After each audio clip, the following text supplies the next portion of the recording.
Hi guys, welcome to number x. इस lecture में हम एनसीईआरटी एग्जाम्पलर मैथ्स क्लास 7 के क्वेश्चन सॉल्व करेंगे और इसमें जितने भी क्वेश्चन लिए गए हैं वो यूनिट 1 इंटीजर से हैं और इसमें एमसीक्यू क्वेश्चन सॉल्व किए जाएंगे क्वेश्चन 1 से लेके 25 तक। यदि आप ये वीडियो देख रहे हैं तो मैं आपसे एक रिक्वेस्ट करूंगा कि आप अपने साथ नोटबुक और पेन जरूर रखें, क्योंकि स्क्रीन पे क्वेश्चन फ्लैश करेगा और मैं चाहता हूं कि आप साथ साथ सॉल्व करें। ओके, आइए स्टार्ट करते हैं।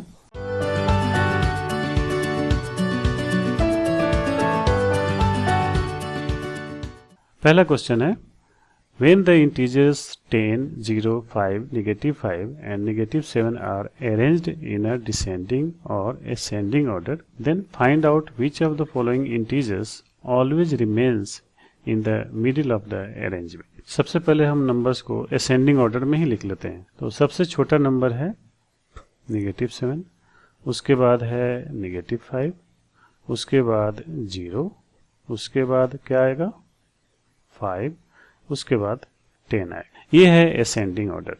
दैट मीन्स नंबर को हमने इंक्रीजिंग ऑर्डर में लिख लिया है। यदि हम इसको डिसेंडिंग ऑर्डर में लिखते तो सबसे लार्जेस्ट नंबर को पहले लिखते, उसके बाद उससे छोटा, उसके बाद 5 से भी छोटा, 5 से छोटा नंबर है -5 और -5 से छोटा है -7। तो यहाँ पे आप क्लियरली देख सकते हैं कि जो भी मिडिल में नंबर आ रहा है तो दोनों केस में 0 ही आ रहा है। तो answer A is the right answer. I think सबने क्वेश्चन सॉल्व कर लिया है। जल्दी से कमेंट पे पोस्ट कीजिए। ये क्वेश्चन काफी आसान था, सभी लोगों ने कर लिया होगा। क्वेश्चन नंबर 2 की तरफ बढ़ते हैं। By observing the number line in figure 1.2 state which of the following statement is not true। हमारे पास 4 ऑप्शंस हैं, इसमें से कोई एक गलत है, बाकी 3 सही है और हमें उसका आंसर इस फिगर को देख के देना है। आप लोग स्टार्ट कर दीजिए सॉल्व करना। इसको सॉल्व करने से पहले हम कुछ नंबर लाइंस में जितने भी फिगर्स दिए हैं इसको समझ लेते हैं। सबसे छोटा नंबर है 10, उससे बड़ा है बी से भी बड़ा नंबर है 0, 0 से बड़ा नंबर है ए और ए से बड़ा नंबर है 10।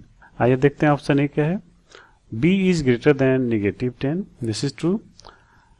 a इज ग्रेटर देन 0, ये भी ट्रू है। b is greater than a, ये सही नहीं लग रहा है। b इज स्मॉलर देन 0, ये सही है। तो एक ही आंसर है जो गलत है, वो है आंसर सी। सो यहाँ पे ध्यान दीजिए, जो नॉट ट्रू है वो आपको टिक करना है, तो ऑप्शन सी पे आप टिक करेंगे। तो option C is the right answer. ये क्वेश्चन भी ज़्यादा मुश्किल नहीं था, इसमें नंबर लाइंस के कॉन्सेप्ट यूज करने थे। आइए देखते हैं third question. By observing the above number line, that is figure 1.2, इसको मैंने यहाँ पे पेस्ट कर लिया है। State which of the following statements is true. Okay, यहाँ पे पहले वाला ही फिगर है b इज इक्वल टू 2, ऐसा नहीं हो सकता क्योंकि b एक निगेटिव नंबर है, तो ऑप्शन ए गलत है। a इज -4, ये भी पॉसिबल नहीं क्योंकि ये 0 के राइट हैंड साइड में है। b इज -13, ये भी पॉसिबल नहीं है क्योंकि b -10 से बड़ा है और यदि ये -13 होता तो -10 के लेफ्ट हैंड साइड में होता, तो ये भी ऑप्शन गलत है। b इज -4, ये करेक्ट है क्योंकि 0 से -10 तक आने में यहाँ पे 10 इक्वल डिविजन्स बने हुए हैं और आप 0 से यदि लेफ्ट हैंड साइड में आते हैं 1, 2, 3, 4 स्टेप तो हमें b मिलता है, इसलिए option D is the right answer. I think सभी लोगों ने ये कर दिया होगा। नेक्स्ट क्वेश्चन है, next 3 consecutive numbers in the pattern 11, 8, 5, 2, हमें फाइंड आउट करना है कि इसके बाद 3 नंबर्स कौन से आएंगे। तो इसमें आपको पैटर्न समझना है कि ये नंबर किस पैटर्न में है। ओके, आप देख रहे हैं कि नंबर, सबसे पहला ऑब्जर्वेशन है कि ये डिक्रीजिंग ऑर्डर्स में है। ओके, अब हमें देखना है कि इनमें क्या रिलेशन है। यदि आप 11 में 3 सब्ट्रैक्ट कर लेते हो तो आपको 8 मिलता है। 8 में 3 सब्ट्रैक्ट करते हैं तो 5 मिलता है। 5 में 3 सब्ट्रैक्ट करते हैं तो 2 मिलता है। दैट मीन्स इसके बाद जो नंबर आने वाला है वो भी 2 से 3 कम होगा। दैट मीन्स 2 - 3 होगा। और 2 - 3 कितना आता है, -1, और -1 में -3 यदि आप ऐड करते हो तो ये आता है -4, और -4 में -3 ऐड करते हैं तो आता है -7। तो यहाँ पे option D is the right answer. ये भी क्वेश्चन ज़्यादा डिफिकल्ट नहीं था, बस हमें पैटर्न ऑब्जर्व करना था। नेक्स्ट क्वेश्चन की तरफ बढ़ते हैं। The next number in the pattern -62, -37, -12 and so on is, हमें -12 के बाद कौन सा नंबर आएगा ये पता करना है।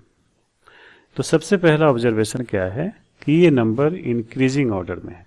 इसका मतलब क्या है, -62 में हमें एक नंबर ऐड कर रहे हैं जिससे ये -37 हो रहा है इंक्रीज करके। वो कौन सा नंबर है, इसको पता करने के लिए सिंपल तरीका है, आप -37 में से सब्ट्रैक्ट कर लीजिए -62। यदि आप ऐसा करते हैं तो ये आता है -37 + 62 which is equal to 25। That means -62 में यदि हम 25 ऐड कर लेते हैं तो -37 मिलेगा। -37 में फिर आप 25 ऐड करते हैं तो डेफिनेटली -12 ही मिलेगा, और -12 में 25 आप ऐड करते हैं तो कौन सा नंबर मिलने वाला है, 13। So option B is the right answer. ये क्वेश्चन सॉल्व करने में कुछ लोग डिफिकल्टी फील कर सकते हैं, लेकिन ये मॉडरेट लेवल का क्वेश्चन है। Now coming to question number 6। Question number 6 है, which of the following statements is not true. हमें इसमें से आउट ऑफ 4 स्टेटमेंट में एक ऐसा स्टेटमेंट फाइंड आउट करना है जो कि ट्रू नहीं है। तो हम स्टेटमेंट पढ़ेंगे, उसके सामने ट्रू या फॉल्स लिखते जाएंगे, इससे हमें इजीली पता चल जाएगा। स्टेटमेंट ए क्या है, when 2 positive integers are added we always get a positive integers. This statement is true. When 2 negative integers are added, we always get a negative integers. ये भी true है। When a positive integer and a negative integer is added, we always get a negative integer. ये always true नहीं है, मैं आपको अभी बता रहा हूँ। इससे पहले मैं ऑप्शन डी चेक कर लेता हूँ। Additive inverse of an integer 2 is -2 and additive inverse of -2 is 2। ये स्टेटमेंट ट्रू है, क्योंकि 2 और -2 आप ऐड करते हैं तो 0 आता है, और -2 और 2 ऐड करते हैं तब भी 0 आता है। मैंने बोला कि ऑप्शन सी कैसे फॉल्स है उसको मैं बताऊंगा। एग्जाम्पल के लिए मैं एक इंटीजर लेता हूँ 2 और दूसरा इंटीजर लेता हूँ -2। यदि दोनों को आप ऐड करते हैं तो आपको एक इंटीजर मिलता है 0, जो कि नाइदर पॉजिटिव है नॉर नेगेटिव इंटीजर है। तो एक ऐसा हम काउंटर एग्जांपल खोज पा रहे हैं जिससे स्टेटमेंट फॉल्स हो रहा है। तो इसमें हमें फाइंड आउट करना है which statement is not true. So option C is the right answer. Next question है question number 7। On the following number line value of 0 is shown by the point. यहाँ पे नंबर लाइन लिखी हुई है और आप ध्यान दे सकते हैं कि ये 1 2 3 4 5 इक्वल पार्ट्स में डिवाइड किया हुआ है। ओके, और 5 इक्वल पार्ट्स में है, और यहाँ से -15 और 10 के बीच का डिस्टेंस कितना होता है, 25, और 5 इक्वल पार्ट्स में डिवाइड है तो ईच डिवीजन कितने का है, +5 का है, या आप 5 बोल सकते हैं। ओके, W कितना होगा, 10 में से 5 आप सब्ट्रैक्ट कर लो तो ये 5 हो जाएगा। Z कितना होगा, 5 - 5 दैट इज 0। हमसे केवल यही पूछा गया कि 0 को कौन सा अल्फाबेट शो कर रहा है, तो option C is the right answer. Now coming to question number 8। If these symbols, ये सारे सिंबल्स हैं, रिप्रेजेंट सम इंटीजर्स, कोई ना कोई इंटीजर्स रिप्रेजेंट कर रहे हैं, ये रिवील नहीं किया गया है यहाँ पे, on the number line, then descending order of these numbers is. देखिए नंबर लाइन में जब भी नंबर्स छोटा होता है तो उसको लेफ्ट हैंड साइड में लिखा जाता है, और जो नंबर बड़ा होता है वो राइट हैंड साइड में होता है। ओके, हमसे पूछा जा रहा है कि नंबर लाइन को देख के इन्हें हमें डिसेंडिंग ऑर्डर में अरेंज करना है। डिसेंडिंग ऑर्डर का मतलब होता है कि सबसे पहले बड़ा नंबर आएगा, that means we have to move from right to left. Okay, सबसे पहले आएगा ये सर्कल, और ऑप्शन हम देख लेते हैं कहाँ पे है, दो जगह पे है, तो इसलिए ऑप्शन बी और ए तो हट ही गया। दूसरा आता है ये टिक साइन, ये है टिक, तो ऑप्शन डी इससे रिमूव हो गया, तो option C is the right answer. Now coming to question number 9, on the number line the value of -3 times 3 lies on right hand side of, option दिया हुआ है, राइट हैंड साइड ऑफ -10 होगा, -4, 0 या 9 होगा, इसमें से एक ऑप्शन हमें चूज करना है। तो इसके लिए हम सबसे पहले -3 और 3 को मल्टीप्लाई करेंगे तो हमें एक नंबर मिलता है जो है -9। अब हमें देखना है कि किस नंबर के राइट हैंड साइड में ये होगा। राइट हैंड साइड का मतलब कि किस नंबर से ये बड़ा होगा, ठीक है, कहने का यही मतलब है। तो आप देखिए -10 के राइट हैंड साइड में -9 आएगा नंबर लाइन पे। ओके, यदि मैं नंबर लाइन ड्रॉ कर लूँ तो यहाँ पे आता है -10, तो इधर आ जाएगा -9। -4 कहाँ पे आएगा, -9 के राइट हैंड साइड में आएगा क्योंकि ये उससे बड़ा है। 0 कहीं यहाँ पे आएगा और 9 यहाँ पे आएगा, तो हमें ऑप्शन मिलता है option A is the right answer. Now coming to question number 10, the value of 5 divided by -1 does not lie between, यहाँ पे भी सिंपली आप नंबर लाइन ड्रॉ ही कर लीजिए तो ज़्यादा अच्छा है। ओके, 5 को जब आप -1 से डिवाइड करेंगे तो हमें एक नंबर मिलता है -5, और यहाँ पे ए ऑप्शन में दिया हुआ है कि 0, -10, तो -5 इसके बीच में तो लाई करता है। ओके, और हमसे पूछा गया है कि डज नॉट लाई ऑप्शन कौन सा है, तो ऑप्शन ए तो नहीं होगा। 0 और 10 के बीच में, 0 और 10 के बीच में -5 लाई नहीं करता है, तो ऑप्शन बी सही है। सी और डी को भी आप वैसे चेक कर सकते हैं। -4 एंड -15, -4 यहाँ पे आएगा, -15 कहीं इधर आएगा। ओके, तो इसके बीच में भी ये -5 लाई करता है। डी ऑप्शन है -6 एंड +6, -6 यहाँ पे कहीं आएगा और +6 यहाँ पे आएगा, तो -5 इनके बीच में भी लाई कर रहा है। 0 और 10 ही ऐसा इंटरवल है जिसके बीच में -5 लाई नहीं कर रहा है, so option B is the right answer. ये क्वेश्चन थोड़ा सा मॉडरेट लेवल का है और कुछ लोगों ने किया होगा, कुछ लोगों ने गलत किया होगा। आइए बढ़ते हैं नेक्स्ट क्वेश्चन पे। Question number 11, water level in a well was 20 meter below ground level. During rainy season, rainwater collected in different water tanks was drained into the well and water level rises 5 meters above the previous level. The wall of the well is 1 meter 20 centimeter high, ये यहाँ पे figure में दिया हुआ है, and the pulley is fixed at a height of 80 centimeter, ये भी figure में दिया हुआ है, मतलब वॉल के टॉप पेज से इसका डिस्टेंस दिया हुआ है इस पुली के पास तक का। Okay, Raghu wants to draw water from the well, the minimum length of the rope that he can use is, हमें मिनिमम लेंथ बतानी है रोप की। क्वेश्चन तो इतना बड़ा है लेकिन एक्चुअल में ये है नहीं। आइए मैं डायग्राम से बताता हूं। पहले वाटर लेवल 20 मीटर बिलो था, सपोज ये ग्राउंड लेवल है, पहले 20 मीटर नीचे था, तो 20 मीटर नीचे को आप लिख सकते हो -20 मीटर। यहाँ पे मैं 0 लेके लिख रहा हूँ, ठीक है। फिर जब बारिश हो गई तो ये वाटर लेवल राइज किया, 5 मीटर राइज कर लिया, और अभी वाटर लेवल कितने पे है, -15 मीटर पे। अब क्या हुआ, वाटर लेवल यहाँ पे है और यहाँ पे और यहीं से हमें पानी निकालना है, और यहाँ से ये है ग्राउंड लेवल, और ग्राउंड लेवल से 1.2 मीटर पे वेल का टॉप एज है। यहाँ से आप यदि 80 सेंटीमीटर आगे आते हैं तो मिलता है आपका ये पुली। ओके, पुली यहाँ पे लगी है, दैट मीन्स यहाँ से यदि आप इसमें 0.8 मीटर ऐड करते हैं तो ये हाइट हो जाती है 2.00 मीटर। तो इफेक्टिव लेंथ रोप की क्या होनी चाहिए पुली तक, देखिए यदि आप 2 में से -15 सब्ट्रैक्ट कर लेते हैं तो टोटल जो लेंथ मिल रही है यहाँ पे वो लेंथ आ रही है 17 मीटर। लेकिन अब पुली के पास तो हाथ नहीं लगा सकते, यहाँ पे यदि अपना ये हाथ रखता तो कैसे खींचेगा ये, इसलिए रोप की लेंथ थोड़ी बहुत ज़्यादा तो होनी ही चाहिए मेरे पॉइंट ऑफ व्यू से। आप कैसा सोचते हैं कमेंट में ज़रूर बताएं। मुझे नहीं लग रहा है कि ऑप्शन ए सही है, इसलिए मैं इसको गलत काट रहा हूँ।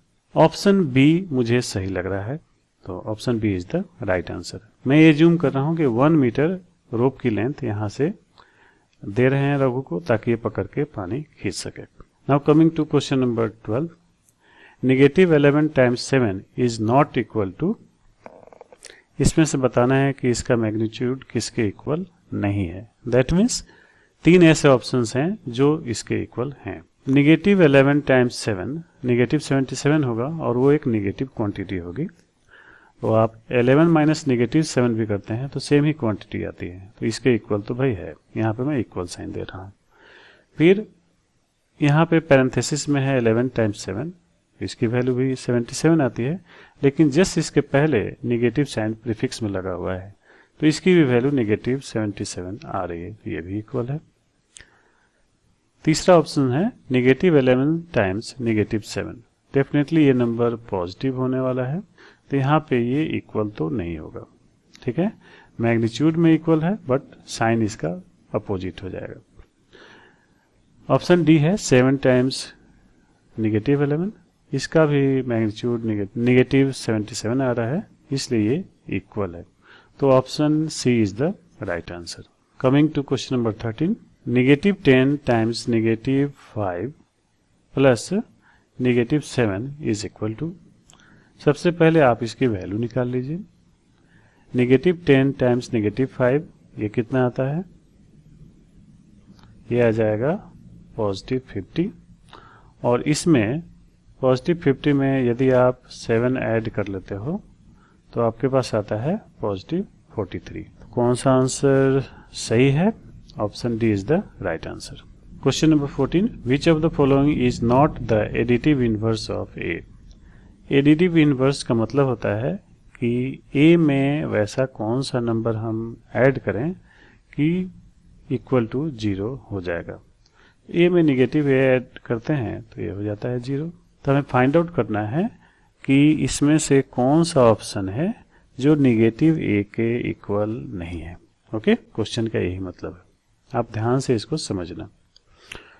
ऑप्शन ए में देखो निगेटिव टाइम्स निगेटिव ए है जो कि पॉजिटिव हो गया, और हमारा मैग्नीट्यूड किसके इक्वल होना चाहिए, निगेटिव ए के, तो ऑप्शन ए क्या है, एडिटिव इनवर्स ऑफ ए नहीं है, तो पहला ही ऑप्शन मिल गया हमें, option A is the right answer.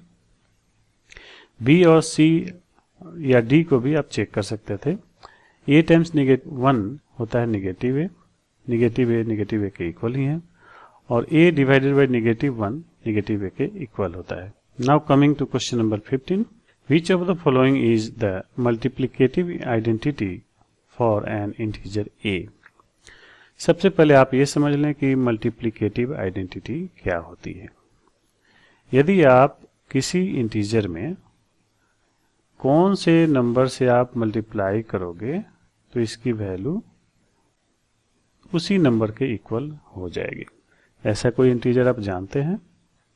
Definitely आप जानते हैं, यदि आप किसी भी इंटीजर में 1 से मल्टीप्लाई कर दें तो खुद ही के इक्वल होता है। किसी भी इंटीजर का मल्टीप्लिकेटिव आइडेंटिटी 1 ही होता है, तो यहाँ पे option B is the right answer. Question number 16, square bracket में क्वांटिटी गिवन है नेगेटिव 8 टाइम्स नेगेटिव 3 और फिर नेगेटिव 4 से मल्टीप्लाई किया हुआ है। यहाँ पे ध्यान दीजिए, मल्टीप्लिकेशन के अलावा कोई भी साइन नहीं है, और हमें पता करना है कि ये एक्सप्रेशन किसके इक्वल नहीं है। इट मीन्स ये एक्सप्रेशन 3 ऑप्शंस में जो गिवन आंसर है उसके इक्वल है, तो हमें एक आंसर फाइंड आउट करना है जिसके इक्वल ये नहीं है। नेगेटिव 8 में यदि आप नेगेटिव 3 से मल्टीप्लाई करते हो तो एक पॉजिटिव क्वांटिटी आएगी 24, फिर यदि आप नेगेटिव 4 से मल्टीप्लाई करते हो तो फाइनल जो आंसर आता है वो निगेटिव ही रह जाता है। अब ऑप्शन ए देखते हैं, इसमें है नेगेटिव 8 में मल्टीप्लाई किया हुआ है the quantity product of negative 3 and negative 4, ये इक्वल होगा इसके। फिर इसमें negative 8 times negative 4 times negative 3 है, इसमें भी ये इक्वल ही होगा using associative property. Third option है -3 टाइम्स -8 टाइम्स -4। इसमें भी जस्ट नंबर को कम्यूट किया है, ये भी इक्वल होगा। Okay, so option D is the right answer, क्योंकि ये इसके इक्वल नहीं है। Coming to question number 17, -25 times the quantity sum of 6 and 4 is not same as. यहाँ पे आप ध्यान दो, 6 और 4 को यदि आप ऐड करते हो तो वो 10 के इक्वल है। तो एक्चुअल में ये -25 टाइम्स 10 है, तो ए के तो इक्वल होगा ही, इसलिए मैं यहाँ पे इक्वल लिख रहा हूँ। ये भी इसके इक्वल ही होगा। ऑप्शन सी है -25 टाइम्स 6 टाइम्स 4, ये ऑप्शन गलत लग रहा है। और ऑप्शन डी में है -250, और यहाँ पे भी प्रोडक्ट -250 के इक्वल ही है। तो ऑप्शन सी है जो इस एक्सप्रेशन के इक्वल नहीं है। So option C is the right answer. Now coming to question number 18, -35 times 107 is not same as. इसमें से हम फाइंड आउट करते हैं कि किस एक्सप्रेशन के इक्वल नहीं है। तो एक टेक्निक है, जो एक्सप्रेशन इक्वल हो रहा है उसके सामने कुछ ना कुछ हम मार्क करते जाएंगे, अपने आप पता चल जाएगा कि कौन सा इक्वल नहीं है। ओके, -35 टाइम्स 100 + 7 लिखा हुआ है, और 107 इज इक्वल टू 107 यहाँ पे है ही, तो ये तो इक्वल हो गया। फिर यहाँ पे -35 टाइम्स 7 है प्लस -35 टाइम्स 100 है। इसमें ऑप्शन ए पे डिस्ट्रीब्यूटिव प्रॉपर्टी अप्लाई की गई है, सो ऑप्शन बी भी इक्वल ही होगा। ऑप्शन सी है -35 टाइम्स 7 प्लस 100, ये इक्वल नहीं होगा। ऑप्शन डी में है -5 टाइम्स 107, यहाँ पे जस्ट -35 को स्प्लिट करके ऐसा लिखा हुआ है, तो ये भी इक्वल होगा। तो option C is the right answer. Coming to question number 19, -43 times -99 plus 43 is equal to. -43 में -99 से आप यदि मल्टीप्लाई करते हो तो ये नंबर आता है पॉजिटिव, और इसमें 43 ऐड किया हुआ है, ये भी एक पॉजिटिव नंबर है, इसलिए हमारा आंसर केवल पॉजिटिव ही होगा। तो जो भी निगेटिव है उनको पहले तो गलत कर दो, तो बी और डी तो हट गए आराम से। अब आप ध्यान दो, यदि आप यूनिट डिजिट लो 43 का और 99 का, तो ये है 3 और 9। यदि आप इसको मल्टीप्लाई करते हो तो 9 3 जा कितना होता है 27, तो उसका यूनिट डिजिट आता है 7, और इसमें 43 ऐड करना है, इसका यूनिट डिजिट है 3। यदि आप इसको ऐड करते हो तो जो भी आपका रिजल्ट आएगा उसका यूनिट डिजिट क्या होना चाहिए, 0 होना चाहिए। तो हमारे आंसर बचे हैं ए और सी। इसमें से ध्यान दीजिए कि किसके यूनिट डिजिट पे 0 है, तो ऑप्शन ए सही लग रहा है मुझे, और ऑप्शन सी भी गलत हो गया। तो ये एक टेक्निक है, विदाउट कैलकुलेटिंग नंबर कैसे आप आइडेंटिफाई करेंगे कि कौन सा ऑप्शन सही है। आइए क्वेश्चन नंबर 20 सॉल्व करते हैं।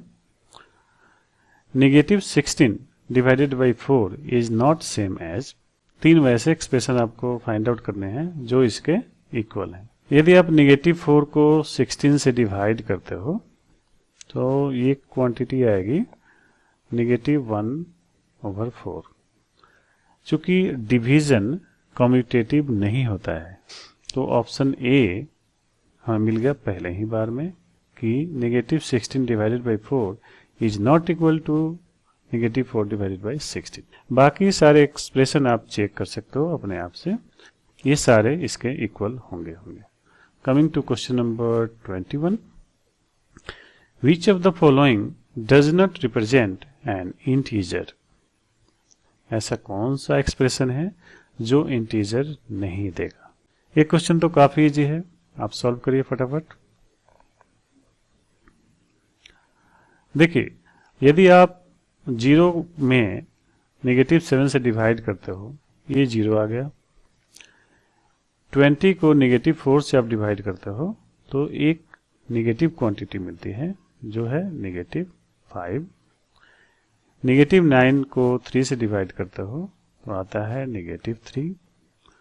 -12 को यदि 5 से डिवाइड करते हो तो ये इंटीजर नहीं मिलेगा, क्योंकि -12 5 का मल्टीपल नहीं है। तो इस केस में हमें कुछ ना कुछ रिमाइंडर मिल ही जाएंगे। So option D is the right answer. Now coming to question number 22, which of the following is different from the others.